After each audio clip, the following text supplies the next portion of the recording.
Shalom. जिवंत गोड येशूच्या नावात आपल्या सर्वांचे मार्गाकरिता प्रकाश कार्यक्रमात सहर्ष स्वागत करीत आहोत. या नंबरवर प्रार्थना करण्यास उपलब्ध आहोत. धन्यवाद.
आजच्या म्हणण्यासाठी शास्त्र भाग लुकाचे शुभवर्तमान ह्याचा 14वा अध्याय 12 ते 14 ही वचने.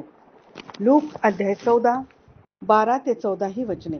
मग ज्याने त्याला आमंत्रण केले होते त्यालाही तो म्हणाला, जेव्हा तुम्ही दुपारची किंवा संध्याकाळची जेवणावळ कराल तेव्हा तुम्ही आपले मित्र, आपले भाऊ, आपले नातलग किंवा धनवान शेजारी ह्यांना बोलावू नका, कारण तेही कदाचित तुम्हाला उलट आमंत्रण करतील व तुमची फेड होईल.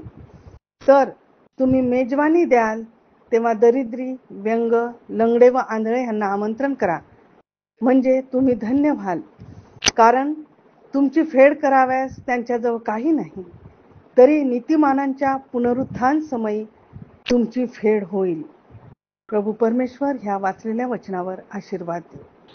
ख्रिस्तातील माझ्या प्रियांनो, पुनरुत्थित प्रभू येशू ख्रिस्ताची शांती, प्रीती आणि कृपा तुम्हा प्रत्येकाबरोबर असो. आज आपण लूक सुवर्तमान 14वा अध्याय 12 ते 14 या वचनांवर मनन करणार आहोत. यामध्ये सर्वात प्रथम प्रभू येशू ख्रिस्ताने त्याच्या लोकांना आदेश दिलेला आहे आणि त्या आदेशाचे पालन करण्यासाठी तो त्यांना सांगतो आहे, आणि जे करतात तो त्यांची परतफेड करणार आहे, म्हणजे तुमच्या आमच्या कर्माचे प्रतिफळ तो देणार आहे.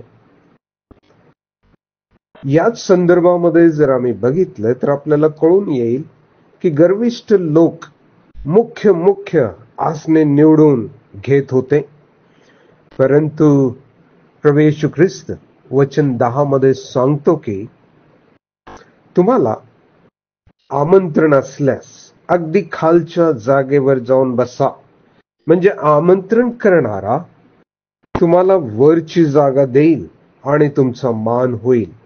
कारण जो स्वतःला नमवतो तो उंच केला जाईल. हा नम्रतेचा धडा प्रभू येशू ख्रिस्ताने या ठिकाणी आम्हाला शिकवलेला आहे. तसेच वचन 12 ते 14 यामध्ये तो एक आदेश या ठिकाणी देतो आहे आणि जो हा आदेश पाळील त्याला त्या पुनरुत्थानाच्या दिवशी तुमच्या आमच्या कर्माचे प्रतिफळ मिळेल. मग काय आहे तो आदेश? प्रियानो, खरे पाहता हा आदेश ज्या व्यक्तीसाठी प्रभू येशू ख्रिस्ताने दिलेला आहे त्या व्यक्तीने प्रभू येशू ख्रिस्ताला आमंत्रित केलेले होते आणि त्यांना तो आदेश देतो आहे. प्रभू त्यांना सांगतो की जेव्हा तुम्ही दुपारी अथवा सायंकाळी जेवणावळ कराल तेव्हा तुम्ही आपले मित्र, आपले भाऊ, नातलग अथवा धनवान शेजारी यांना बोलावू नका. का? कारण ते तुमची परतफेड करू शकतील.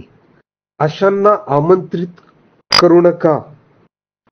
तर अशांना आमंत्रित करा की जे तुमची परतफेड करू शकणार नाही. यामध्ये दरिद्री, अपंग, लंगडे, आंधळे यांनाच केवळ आमंत्रित करा असं प्रभूने या ठिकाणी सांगितलेलं आहे. याच्या पुढे प्रभू येशू ख्रिस्ताने मोठ्या जेवणावळीचा दृष्टांत त्याबद्दल सांगितलेला आहे. त्यातही घरधण्याने आपल्या दासाला सांगितलेलं होतं की माझे घर भरून जावे म्हणून सडकांवर जा, कुंपणाकडे जाऊन आग्रह करून त्यांना घेऊन या. का? कारण त्याच्याकडे भरपूर आहे, विपुलतेचं जीवन आहे, त्याच्याकडे भरपूर असल्या प्रकारचं जेवण आहे म्हणून त्यांना घेऊन या. प्रियानो, आज आमच्या आसपास अवतीभोवती अनेक दरिद्री, कंगाल, लंगडे, आंधळे, अपंग भरपुरीने आहेत. त्यांच्या आध्यात्मिक जीवनाची दैन्य अवस्था झालेली आहे. तर चला प्रभू येशू ख्रिस्त सांगतो त्याप्रमाणे करण्याचा निश्चय आपण करूया. प्रार्थना करूया. हे आमच्या स्वर्गीय पित्या, आभारी आहोत कारण तू आम्हाला सार्वकालिक जीवन देऊन आशीर्वादित केलेले आहेस. प्रभू, आमच्या अवतीभोवती अनेक गरजवंत आहेत.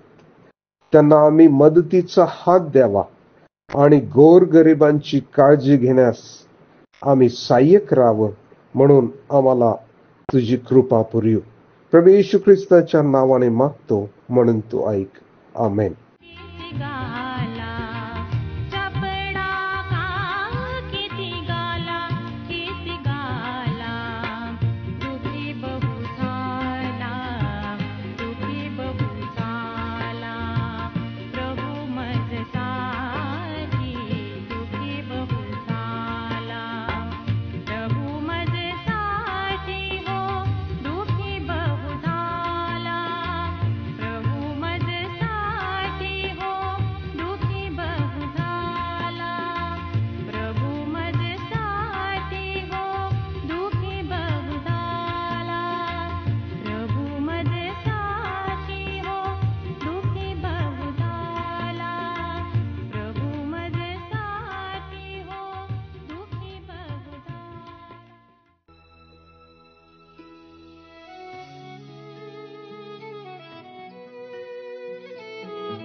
की आता आपण आपल्या प्रार्थना विनंत्या कोणत्याही वेळेस विश्ववाणी प्रार्थना केंद्राला टोल फ्री नंबरद्वारे कळवू शकता. आमचा टोल फ्री नंबर 1-800-2700-333. आम्ही आपणासाठी या नंबरवर प्रार्थना करण्यास उपलब्ध आहोत. धन्यवाद.